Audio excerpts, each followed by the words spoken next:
Student, this question is from IIT advanced point of view. Very important question. We will work out this question from center of mass frame of reference. Question is, figure is given. Block M1 moves with velocity v. ये block से शांति में बैठे हुए आराम से और ये ऐसे चल रहा है और फिर इस ब्लॉक ने इसको हिट किया, स्ट्राइक किया और क्वेश्चन ये पूछा, ये ध्यान रहे, all the blocks are identical, find velocity of these three blocks just after impact. और दूसरा पार्ट है find maximum kinetic energy of M3, third part है find minimum kinetic energy of M2 and last find maximum compression in spring. Student, ये situation 1 है, ये situation 2 है, ये situation 3 है। सिचुएशन 2 में क्वेश्चन के अकॉर्डिंग ये ब्लॉक इसको हिट करते इसके साथ जुड़ गया, स्टिक कर गया, चिपक गया और जब ये चिपक गया तो ये वेलोसिटी v डैश है, वो अभी भी रुका हुआ है और ये स्प्रिंग अनस्ट्रेच्ड है, नॉर्मल लेंथ है, नेचुरल लेंथ में स्प्रिंग है। तो हम सबसे पहले इस सिचुएशन 1 और सिचुएशन 2 में लगाते हैं लॉ जिसको बोलते हैं conservation of linear momentum. Conservation of linear momentum कब लगता है? जब एक्सटर्नल फोर्स 0, यानी momentum before momentum in situation 1 is equal to momentum in situation 2। Situation 1 में मोमेंटम कितना है? ये मास m है, ये वेलोसिटी v, ये तो रुका हुआ यानी 0। और इस सिचुएशन में मोमेंटम कितना है? ये भी मास m है, ये भी मास m है, दोनों जुड़ गए हैं, स्टिक कर गए हैं, मर्ज कर गए हैं, कोएलेस कर गए हैं, m जुड़ के 2m और ये वेलोसिटी v डैश। तो यहां से v डैश की वैल्यू कितनी आ गई? m से m कैंसिल, तो एंड v डैश की वैल्यू ये आ जाएगी v/2, यानी स्टिक्ड पार्ट की velocity v/2। So just after impact combination of these two blocks will have velocity v/2। so उसने यही क्वेश्चन पूछा था, find velocity of m1 m2 m3 just after impact. तो जस्ट आफ्टर इंपैक्ट दोनों की velocity तो v/2 है और ये तो अभी भी रुका हुआ है तो 0। अब हम सेकंड पार्ट पे आते हैं, maximum kinetic energy of M3। ये जो फिगर है at the time of maximum compression, इस पे मैं बाद में आता हूं। सबसे पहले दो फ्रेम ऑफ रेफरेंस होते हैं, एक होता है अर्थ का फ्रेम ऑफ रेफरेंस, एक होता है frame of reference attached to centre of mass. Looking from centre of mass frame of reference, today I shall tell you how to evaluate the given problem from centre of mass frame of reference. सबसे पहले जब भी centre of mass frame of reference से question को solve करते हैं तो very first step is you find velocity of centre of mass. तो ये जब दोनों ब्लॉक जुड़ गए थे और ये M3 है, ये भी M है, ये 2m हो गया, ये स्प्रिंग अभी नॉर्मल लेंथ में है, तो सेंटर ऑफ मास की वेलोसिटी क्या होगी? ये तो 2m है, ये m है और इसकी वेलोसिटी कितनी अभी मैंने फाइंड आउट की v/2, यानी फार्मूला आप जानते हैं m1 v1 plus m2 v2 और m1 प्लस m2। तो इस फर्स्ट पार्ट की वेलोसिटी कितनी है? v/2, यानी 2m into v/2। Second part कौन है? m मास m और इसकी वेलोसिटी कितनी है? 0 divided by sum of these masses. तो सेंटर ऑफ मास की वेलोसिटी आ गई है और v डैश की वैल्यू मैंने जो निकाली है वो सब्स्टिट्यूट कर दी। तो इसका मतलब सेंटर ऑफ मास की वेलोसिटी कितनी आ गई? v/3, यानी centre of mass moves with constant velocity. Centre of mass moves with constant velocity. और हम कौन से फ्रेम ऑफ रेफरेंस से डील कर रहे हैं? Centre of mass frame, and centre of mass frame is moving with uniform velocity. So now work out velocity of this M3 as seen by center of mass frame। बाद वाली चीज हमेशा frame of reference होती है, पहली comma से पहली चीज ऑब्जेक्ट होती है। सो जिसकी ये रिलेटिव वेलोसिटी है, जिसकी रिलेटिव वेलोसिटी निकालनी उसकी में से दूसरे को घटाओ, तो Vm3 माइनस Vcm, और जो मिसिंग है इसके साथ भी ग्राउंड लगा लो, इसके साथ भी ग्राउंड लगा लो। तो इसका मतलब ये M3 की एक्चुअल वेलोसिटी अर्थ के फ्रेम में, ये सेंटर ऑफ मास की एक्चुअल वेलोसिटी अर्थ के फ्रेम में, और मास M3 तो सिचुएशन 2 में रुका हुआ है, हम सिचुएशन 2 को डील कर रहे हैं। और सेंटर ऑफ मास की वेलोसिटी ग्राउंड फ्रेम में v/3 और ये माइनस है, माइनस साइन से डरो मत। माइनस साइन का क्या मतलब है? माइनस साइन का मतलब ये है कि M3 की वेलोसिटी अर्थ के फ्रेम में तो 0 है, लेकिन M3 की velocity as seen by centre of mass frame minus v/3 है। माइनस का मतलब है सेंटर ऑफ मास अगर राइट वर्ड है तो M3 सेंटर ऑफ मास के फ्रेम में लेफ्ट वर्ड है। इसी तरीके से velocity of m2 with respect to centre of mass वो आएगा vector vm2 minus vector vcm। फिर ग्राउंड इसके साथ लगा दो, ग्राउंड इसके साथ लगा दो। Velocity of m2 as seen by ground frame वो मैंने पहले इवैल्यूएट किया था v/2। सेंटर मास की वेलोसिटी ग्राउंड फ्रेम में यानी एक्चुअल वेलोसिटी सेंटर मास की v/3 यानी v/6 और ये प्लस साइन है, इसका मतलब ये है। अब आप ये कहोगे कि m2 की जो वेलोसिटी है ग्राउंड फ्रेम में, तो m2 की वेलोसिटी v/2 है, लेकिन उसी m2 की velocity as seen by centre of mass v/6 है and having same direction as that of centre of mass. अब मैंने ये डायग्राम ड्रॉ किया, ये 2m है, ये m है, ये नॉर्मल लेंथ है, नेचुरल लेंथ है, और ये v/2 यानी ये सिचुएशन 2 मैंने दिखाया हुआ, v डैश जिसकी वैल्यू v/2 ये सिचुएशन 2 थी। लेकिन उसने अभी हमें क्वेश्चन ये पूछा है find maximum kinetic energy of m3। Student जब m3 की मैक्सिमम वेलोसिटी ये m3 है, ये m1 m2 स्टिक्ड पार्ट है, जब इसकी वेलोसिटी ज्यादा होगी तो इसकी वेलोसिटी कम हो गई, क्योंकि ये टू बॉडी ऑसिलेशन प्रॉब्लम है।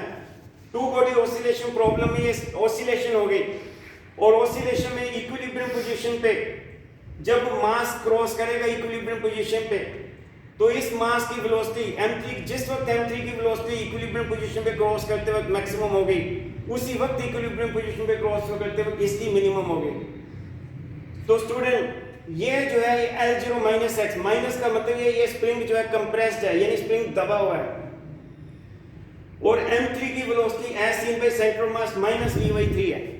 अब जब ऑसिलेशन होती है तो एक तरफ वेलोसिटी एक होती है, और ऑसिलेशन के दूसरी तरफ वेलोसिटी दूसरी होती है। आप पता है दो एक्सट्रीम पोजीशन होती है, बीच में मीन पोजीशन होती है। आप देखो माइनस साइन आया, देखिए माइनस साइन से हमने ये मैं प्रॉब्लम को एनालिटिकली डील कर रहा हूं। माइनस साइन से हमने कंक्लूड कर लिया कि वेलोसिटी जो m3 की है that is in backward direction, वो वेलोसिटी जो m2 की है that is in forward direction. लेकिन उसने मैं से पूछा मैक्सिमम काइनेटिक एनर्जी, तो माइनस साइन, अभी मैं m3 की बात कर रहा हूं, नेगेटिव साइन से निष्कर्ष निकाला कि m3 is in backward direction. But student एक मोमेंट ऐसा भी आएगा ऑसिलेशंस में, क्योंकि ये टू बॉडी ऑसिलेशंस है, ऑसिलेशंस में एक मोमेंट ऐसा भी होगा जहां पे m3 की वेलोसिटी बैकवर्ड ना होकर फॉरवर्ड हो जाएगी, यानी m3 की वेलोसिटी सेंटर मास में के फ्रेम में v/3 और सेंटर मास की तो है ही with respect to ground v/3। तो कहने का मतलब दोनों वेलोसिटी सेम डायरेक्शन में हो जाएंगे। एक मोमेंट ऐसा आएगा, ये वो मोमेंट की बात कर रहा हूं, और जिस मोमेंट पे m3 की वेलोसिटी और सेंटर मास की वेलोसिटी ऑसिलेशन के दौरान सेम हो जाएगी, उस वक्त m3 की वेलोसिटी नेट जो वेलोसिटी है, टोटल वेलोसिटी जो है वो अर्थ के फ्रेम में मैक्सिमम हो जाएगी। हमने वेलोसिटी m3 की अर्थ के फ्रेम में निकालनी है, तो अर्थ के फ्रेम में वेलोसिटी m3 की क्या हो जाएगी, m3 की वेलोसिटी रेफरेंस के with respect to reference centre mass plus centre mass, यानी ये रिलेटिव और ये reference, relative plus reference is actual. तो m3 की वेलोसिटी मैक्सिमम कितनी होगी, ये v/3, दोनों सेम डायरेक्शन में, सेंटर मास भी इस तरफ जा रहा है और m3 भी उस फॉरवर्ड डायरेक्शन में जा रहा है, दोनों की डायरेक्शन सेम है, इसलिए वेलोसिटी मैक्सिमम और काइनेटिक एनर्जी मैक्सिमम वो तो हम पता ही है हाफ m, और ये वेलोसिटी का स्क्वायर, तो ये आंसर है। अब हमें बताना है जब m3 की काइनेटिक एनर्जी मैक्सिमम है उस वक्त m2 की मिनिमम काइनेटिक एनर्जी है। अब m2 की बात करते हैं।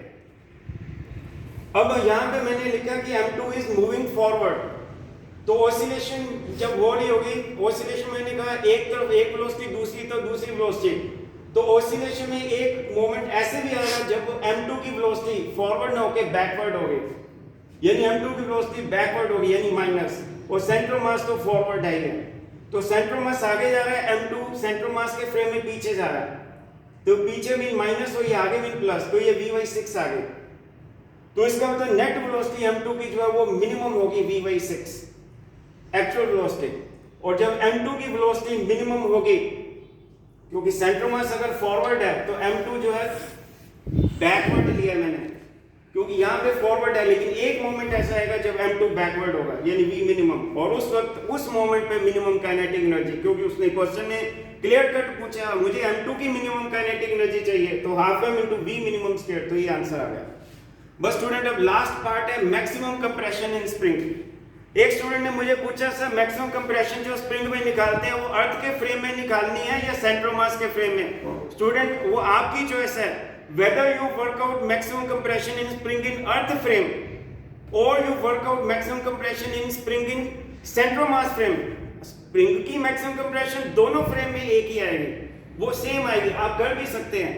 अब आज का क्योंकि टॉपिक मैंने लिया हुआ है सेंटर ऑफ मास फ्रेम, तो मैं सेंटर ऑफ मास फ्रेम से ही हल करूंगा। तो मैं स्प्रिंग की मैक्सिमम कंप्रेशन निकालूंगा, लेकिन अर्थ के फ्रेम में नहीं अभी निकाल रहा मैं, वो नेक्स्ट वीडियो में मैं बता दूंगा। आज मैं स्प्रिंग की मैक्सिमम कंप्रेशन जो वर्कआउट कर रहा हूं वो सेंटर ऑफ मास फ्रेम में। तो सबसे पहले स्प्रिंग की मैक्सिमम कंप्रेशन है सिचुएशन नंबर 3 में। अब मैं उस आगे आ गया, ऑसिलेशन पार्टी, अब बात कर रहा हूं मैक्सिमम कंप्रेशन। ये स्प्रिंग मैक्सिमम दब चुका है और के जो है स्प्रिंग का स्प्रिंग फैक्टर है, स्टिफनेस कांस्टेंट है या फोर्स कांस्टेंट है जिसके यूनिट न्यूटन पर मीटर, और ये स्प्रिंग मैक्सिमम दबा हुआ है। और मैक्सिमम कंप्रेशन की पहचान है कि दोनों ब्लॉक की वेलोसिटी इक्वल हो जाएगी, सेम हो जाएगी। ये मैक्सिमम कंप्रेशन की पहचान होती है, equal velocity is very important. So V double prime, ये सिचुएशन 2 है, ये सिचुएशन 3 है। सिचुएशन 2 पे तो स्प्रिंग नॉर्मल लेंथ में है और सिचुएशन 3 में स्प्रिंग किसी मोमेंट पे दबा हुआ है, लेकिन ये भी दबा हुआ है, लेकिन ये किसी मोमेंट पे है। ये मैक्सिमम कंप्रेशन वाला केस है। आइए सबसे हम अब अप्लाई करते हैं COLM between situation 2 and situation 3, वो आपको बोर्ड पे दिख रही है। आइए, यानी COLM की फुल फॉर्म है कंजर्वेशन ऑफ लीनियर मोमेंटम, यानी initial momentum equal to final momentum. तो सिचुएशन 2 में मोमेंटम कितना है, दोनों ब्लॉक स्टिक है यानी 2m, और वेलोसिटी जो है स्टिक्ड पार्ट की कितनी थी v/2, और m3 तो शांत बैठा था 0 प्लस m into 0। और सिचुएशन 3 में सभी की वेलोसिटी कॉमन है, इक्वल है, सेम है। तो m1 m2 यानी mm 2m into v double dash, और m3 भी v डबल डैश, वो भी m क्योंकि ब्लॉक्स आइडेंटिकल है तो v डबल डैश, तो 3m v डबल डैश। तो m से हम कैंसिल, 2 से 2 कैंसिल, तो v डबल डैश v/3 आ गया। अब आप ये देखिए, ये m3 की भी वेलोसिटी है, ये स्टिक्ड पार्ट की भी वेलोसिटी है, और सेंटर ऑफ मास की भी वेलोसिटी यही है स्टूडेंट। सेंटर ऑफ मास की वेलोसिटी भी v/3 है, देखो। तो सेंटर ऑफ मास की वेलोसिटी भी v/3 है और m3 की वेलोसिटी भी v/3 है। तो इसका मतलब m3 की वेलोसिटी सेंटर ऑफ मास के फ्रेम में कितनी हो जाएगी, 0, क्योंकि दोनों वेलोसिटी v/3 है। और m2 की वेलोसिटी सेंटर ऑफ मास के फ्रेम में ये भी 0, क्यों? क्योंकि स्टिक्ड पार्ट की भी वेलोसिटी जो है v डबल डैश, दोनों वेलोसिटी तो सेम है, v डबल डैश की दोनों तो इक्वल वेलोसिटी से चल रहे हैं, स्टिक्ड पार्ट भी v डबल डैश से, m3 भी v डबल डैश से, तो ये भी v/3, ये भी v/3 माइनस v/3 0, ये भी v/3, ये भी v/3 माइनस v/3 0। तो इसका मतलब इन दोनों ब्लॉक की kinetic energy when seen from centre of mass frame 0 है। ये स्टेप इंपॉर्टेंट है। अब हम अप्लाई करेंगे conservation of energy in situation number 2 and situation number 3। और मैं फिर क्लियर कर दूं, यानी initial energy is equal to final energy.